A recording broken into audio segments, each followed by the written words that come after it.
May caregiver sa UAE na 4 days straight naka-duty, 24 hours each shift.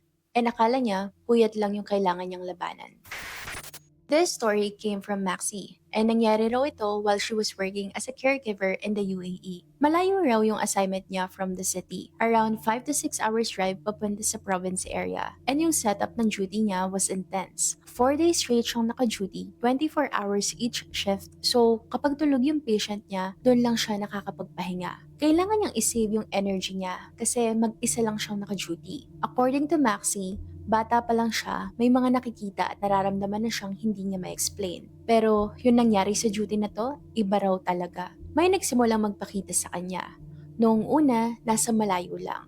Nakatayo, nakatingin, nakangiti. Hindi niya muna pinansin. Sinabi niya sa sarili niya na baka pagod lang siya, baka kulang lang sa tulog. Pero alam niya raw sa sarili niya na hindi normal yung nakikita niya. Habang lumilipas yung mga araw, palapit ito ng palapit. And according to Maxi, hindi raw ito mukhang tao. Hindi niya man-describe ng maayos. Pero ang naaalala niya, parang sunog yung balat. Punong-puno ng mga sugat. Basta ang alam niya, sobrang nakakatakot ang itsura. One night, lumabas siya para mag-dinner. Yung kitchen kasi nila nakaseparate na building. So, kailangan pa niyang dumaan sa maliit na parking area ng bahay. And doon niya nakita ulit yung entity. This time, mas malapit, mas malinaw. Nakatayo lang sa area na kailangan niyang daanan. And for a moment, hindi raw siya makasigaw. Hindi rin siya makagalaw. May pinapakita ito sa kanya.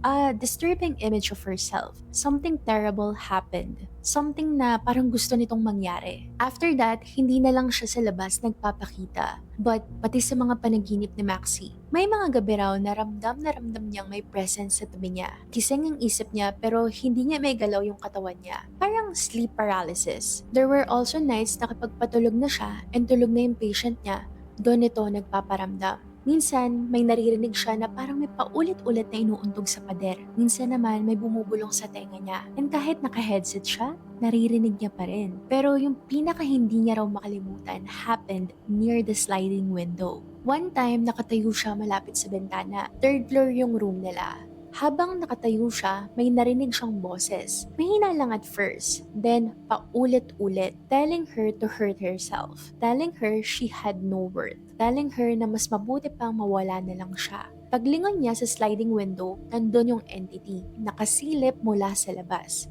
Again, Maxi was on the third floor. Walang balcony, walang platform, pero nandun siya, nakasilip. Paulit-ulit daw yung boses, araw-araw. Not all the time, pero enough para unti-unti siyang mapagod. Halos hindi na siya makatulog. Takot na siya even kahit pumikit. And according to Maxi, nawawala lang daw yung presence kapag nagdadasal siya. Kaya kahit pagod na siya, pinipilit niya pa rin mag-pray. Pero habang tumatagal, nangihina na rin siya. Even her faith started to feel weak. Dumating siya sa point na halos maniwala na lang siya sa mga sinasabi ng boses, na baka wala nga siyang kwenta, na baka mas mabuti pa nga sumuko na lang. Until one day, naabutan siya ng partner niya in a very dangerous moment. Gusto raw sana nitong sabihin sa company niya yung lahat, pero pinigilan siya ni Maxi. After a while, umuwi si Maxi ng Pilipinas. Doon siya nagpatawas. And according sa mga tatawas, may entity raw na kumapit sa kanya from abroad. Then, dinescribe ng mga tatawas kung ano yung muka. And according to Maxi, parehong-pareho raw. Same description, same presence, same thing na nakikita niya sa UAE. Doon din siya ni-remind ng mga tatawas tungkol sa pulang tela na binigay sa kanya before siya umalis ng bansa. Something meant to protect her. Sabi raw sa kanya, huwag niya raw kakalimutan yon kasi marami raw talagang sumusunod sa kanya. Eventually, unti-unti ring nawala yung presence sa tulong ng dasal, sa tulong ng protection. Pero hanggang ngayon, hindi pa rin makalimutan ni Maxi yung mga gabing yon. Yung pagod, yung takot, yung boses. Pero ang pinakamahirap daw sa lahat was the moment she almost believed what the voice was telling her.